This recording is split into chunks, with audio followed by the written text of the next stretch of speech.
You wouldn't say something as troublesome as inheriting now after being out of touch for 23 years, would you? The woman who claimed to be my father's remarriage partner was very assertive. She insisted that the inheritance of my deceased father, whom she had taken care of until the end, belonged to her. Of course, I had no objections. I didn't want a single yen of the inheritance from my father who had abandoned me, his daughter. Hurry up and sign that paper. Abandon the inheritance officially. At that moment, my grandfather stopped me from signing as prompted. His eyes were burning with intense anger as he stared at my father's remarriage partner. My name is Sarah. I'm 29 years old. Since graduating from university, I've been working as an administrative assistant at an insurance agency. I'm in my late 20s, unmarried, and have no boyfriend. It's not that I don't want to get married, but I just can't bring myself to date men. The reason is simple: I have a distrust of men. The cause lies with my father. My father David disappeared 23 years ago after leaving me with my grandfather.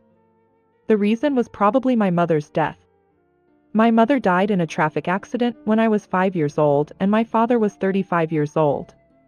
According to my grandfather, my father was so depressed that he couldn't hear the voices around him. Perhaps he lost confidence in living together, so he left me with his parents and disappeared. Sarah did nothing wrong. Poor thing. You can rely on your grandparents. I still can't forget the sad expression on my grandfather's face at that time. However, strangely enough, I can't remember what kind of face my father left me with. I think I wanted to forget the existence of my father who abandoned me as soon as possible. It was about 5 years after that when I heard a rumor that my father had remarried. The estrangement between me and my father lasted for 23 years. The only thing I truly believed in was the love of my grandparents and deceased mother. To be honest, I hated my father from the bottom of my heart. The fact that I was a child abandoned by his parents tormented me deeply. It was especially painful when I was in elementary and junior high school because there were only families with both parents around me. I have been teased or harassed for not having parents many times. There were times when I got into a big fight with someone and my grandparents were called out. You were teased for not having parents? That's their fault. Sorry, Sarah. You're the only one who has a hard time.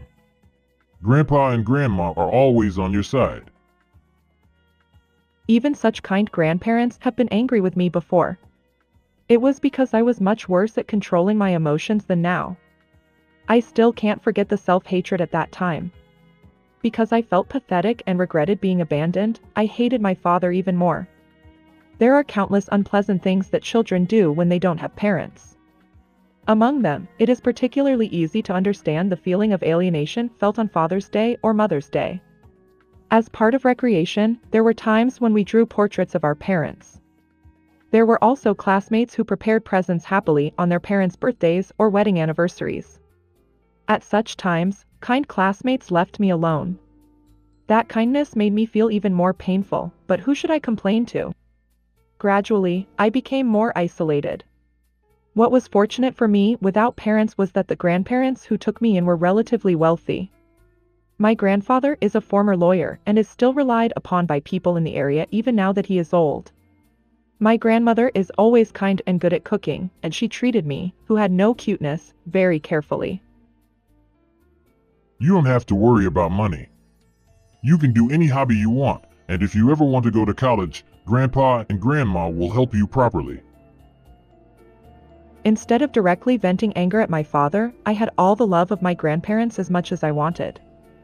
I wanted anything I wanted and sometimes said something outrageous. A rational grandfather didn't spoil me like that. Grandpa can only buy what you need for Sarah. If you just want something, you can't buy it for you. It's not because Grandpa is stingy that he says this kind of thing. It's because Grandpa doesn't want Sarah to become an adult who spends money recklessly.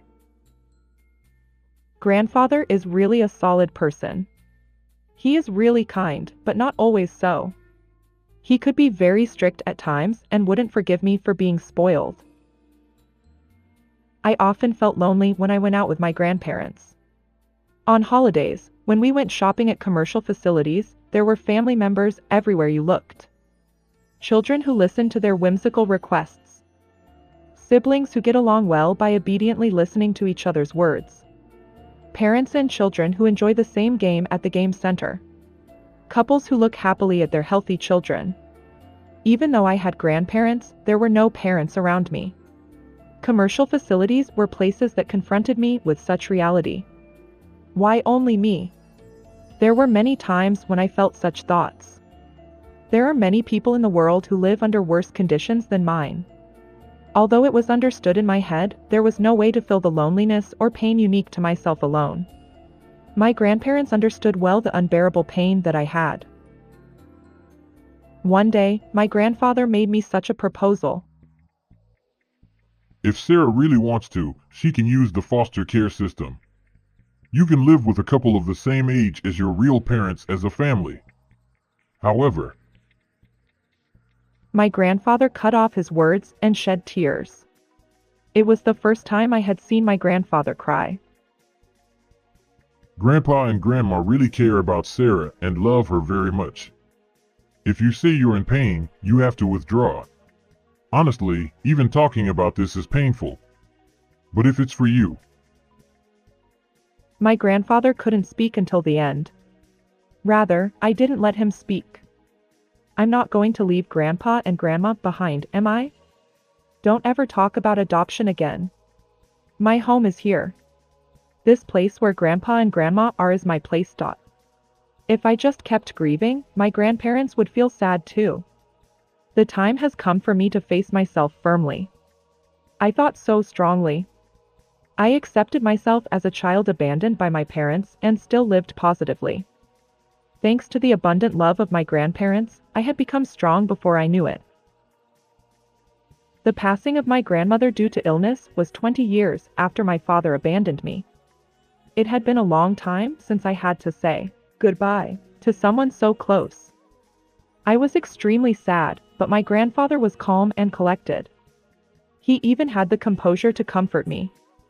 I felt puzzled that my grandfather, who should have been the one grieving the most, was so composed. I was prepared for this day to come someday. We talked a lot while we were still alive and were ready to say goodbye. That's why I'm surprised at how well I'm holding up. It's strange. My grandparents' parting was very peaceful. Everyone in the family praised their parting as something they would want for themselves, and I was proud too. While my grandmother was being cremated, one of my aunts approached me with an apologetic look on her face. I'm sorry to bring this up at a time like this, she said, and showing me a picture of a man and asking if I would consider marriage. She knew it would be frowned upon, but she brought it up anyway. She looked genuinely sorry about it. Surprisingly, my grandfather smiled when he heard about it. That's great news. You should definitely consider it. Think of your aunt's feelings. My grandfather said that, but I couldn't feel the same way. Because of the painful experience of being abandoned by my father, I had become distrustful of men. While I admired the kind of relationship my grandparents had, I couldn't bring myself to hope for marriage. In my heart, such an intractable dilemma had taken shape. 3 years after my grandmother's passing, my grandfather approached me with a serious look on his face and said he had something to tell me. David seems to have passed away in the hospital. It was then that I learned for the first time that my father had been seriously ill. In fact, my grandfather had been in touch with him through his lawyer friends in recent years. The news of his death also came from those lawyer friends. I heard that the funeral is the day after tomorrow. I'm going to go. What about you, Sarah? After thinking about it, I decided not to attend the funeral. I didn't ask for any details like the address. My grandfather said he would leave it up to me. My father and I had cut ties 23 years ago. I don't have any hatred left for him now, but I don't feel like mourning him either. The next day, my grandfather took the train to visit his deceased son. I, who was left behind, reflected on the fact that I had no parents. There was no point in blaming my mother who had passed away in an accident. On the other hand, I still feel dissatisfied with my father's decision to leave me with my grandparents and cut off contact. It's just so pathetic for a person to leave their child's upbringing to their parents and cut off contact. I don't know what he was thinking, but couldn't he have done something else? A few years later, he remarried another woman. I can hardly understand it. But then again, I think to myself that there are fathers out there who are worse than mine. Fathers who are abusive, addicted to gambling or alcohol, antisocial, criminals. Compared to such monstrous fathers, maybe my father wasn't so bad after all. After all, for these past 23 years, he has never caused me any direct trouble. From the fact that he secretly communicated with my grandfather through a third party without telling me, it is clear that my father actively and thoroughly avoided any communication with me. He erased his own existence so as not to trouble my heart. Maybe that was his way of showing sincerity towards me. When I was 5 years old, I felt that my father was an awkward and unsociable person even though I was just a child. Until the very end, my father was just as I had imagined him back then. I now regret that I never heard his thoughts from his own mouth. After my father's funeral, a woman I didn't know visited me. She was probably in her 40s and had a very strong personality with distinctive heavy makeup. You're Sarah, right? I knew it right away. You look a lot like David. I had an intuition that she was my father's new wife. The woman named Taylor handed me some documents. I came here today to ask you to renounce your inheritance, Sarah. According to Taylor, my father had about 20 million yen in savings. If things continue as they were, Taylor and I would split the savings in half. She said that was unacceptable. Don't you think so? I took care of David until the end, so it's only natural that I should get his money. She said it was ridiculous for someone who hadn't been in touch for years to suddenly claim their rights. Yes, I understand, I replied. But if you don't mind, could you tell me what kind of life my father led? What kind of life? It was a boring, everyday life. He didn't drink or smoke. He didn't play pachinko, slots, or horse racing. He either read books all day or sat in front of his computer writing articles.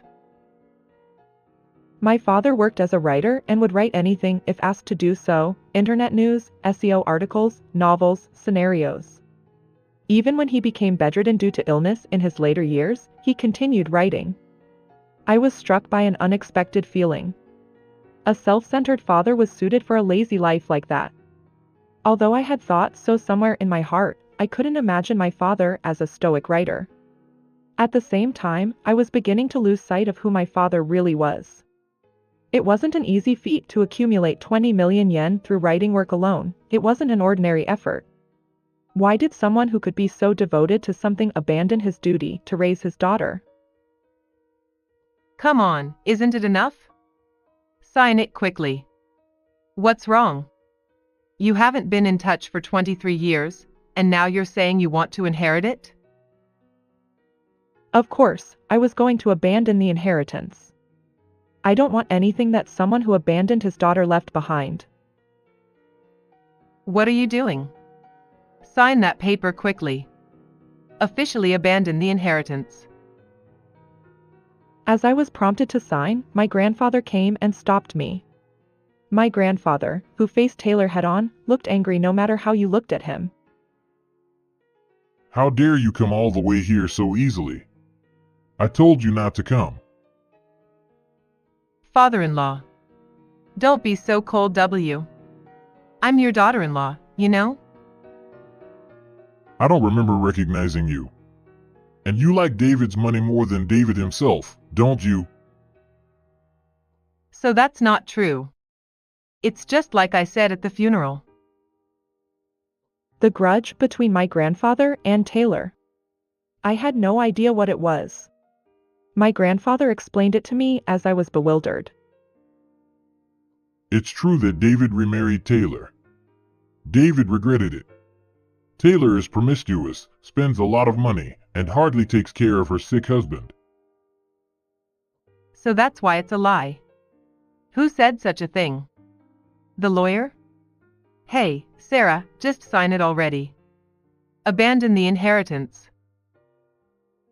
That's impossible.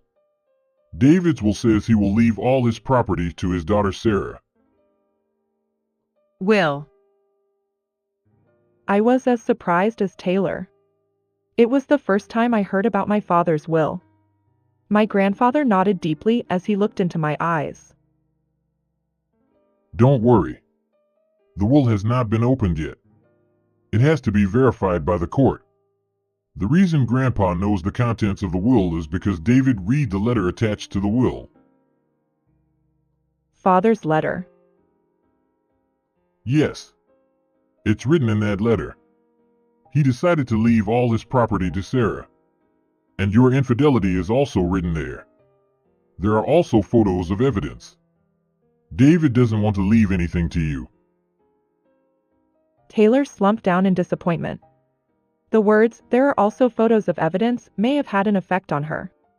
She seemed to have given up because she could no longer escape. I was still confused.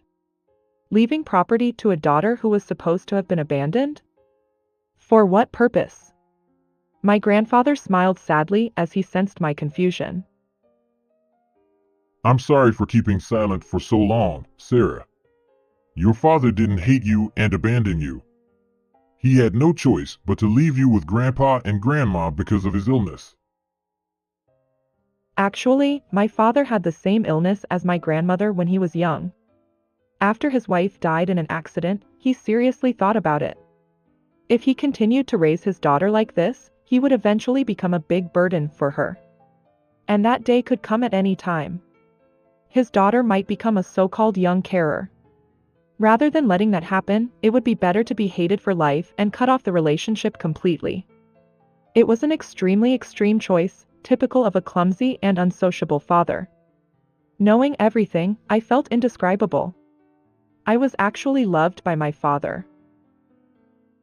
Taylor, are you obsessed with inheritance because you want to use David's legacy to pay off your debts? Unfortunately, you won't get a penny. This is the worst. You must be disappointed. You approached David for money from the beginning, didn't you? Taylor let out a big sigh. It seems that she hit the nail on the head. She hung her head and went home with a heavy heart. It was the moment when Taylor's debt repayment life, which would continue for many years to come, was confirmed. After Taylor left, my grandfather apologized to me again. I'm sorry I kept it a secret. I couldn't tell you because of my promise to David. My grandfather seemed relieved. Only he was feeling refreshed. I was still feeling confused. After all, my father's negative evaluation has been going on for 23 years. It can't be changed easily. It will probably take time. For now, I wanted to read the letter my grandfather mentioned. That's where the story begins. If I'm satisfied with everything, I'll inherit the inheritance for the first time. And then I'll go to my father's grave right away. I'll probably tell my father how grateful I am for the first time. I was looking forward to that moment.